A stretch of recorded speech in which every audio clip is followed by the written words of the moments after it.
Assalamualaikum warahmatullahi wabarakatuh. Saya Najma Afsa dari semester 3C akan mereview materi hukum administrasi negara yang disampaikan oleh Bapak Dr. Haji Dedi Mulyadi SMH dan Dr. M. Rendi Aridayandi SMH. Hukum administrasi negara adalah aturan yang harus diperhatikan oleh para pengusaha yang diserahi tugas pemerintahan dalam menjalankan tugasnya. Kemudian, menurut Joko Sutomo, hukum administrasi negara adalah hukum yang mengatur tentang hubungan-hubungan hukum antara jabatan-jabatan dalam negara dengan warga negara. Sumber-sumber hukum administrasi negara yaitu yang pertama undang-undang, kedua praktek administrasi negara atau konvensi administrasi negara, ketiga jurisprudensi, dan keempat doktrin. Hukum administrasi negara belum dikodifikasikan karena perubahan dalam bidang HAM terjadi sangat cepat, menyebabkan dinamismenya aturan yang harus dibentuk jika HAM dikodifikasikan. Ini juga dapat menyebabkan ketidakpastian hukum.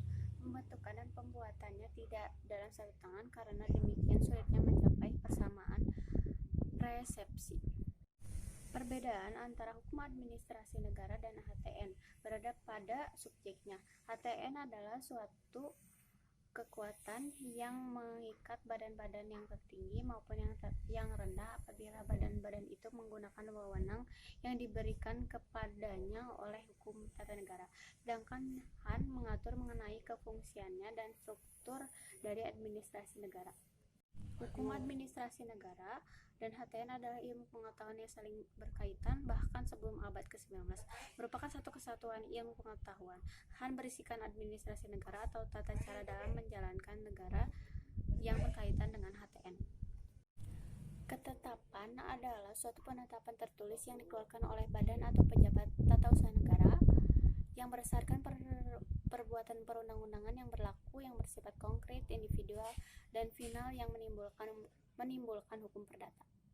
Unsur-unsur dari ketetapan yaitu yang pertama penetapan tertulis, kedua dikeluarkannya oleh badan atau pejabat tata usaha negara, ketiga didasarkan pada peraturan perundang-undangan, yang keempat bersifat konkret, individual, dan final, yang kelima menimbulkan akibat hukum bagi seseorang atau badan hukum perdata.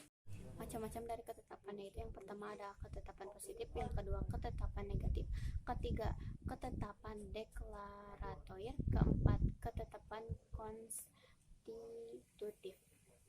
Peradilan administrasi negara adalah badan yang mengatur cara-cara penyelesaian persengketaan internal administrasi negara, persengketaan eksternal administrasi negara.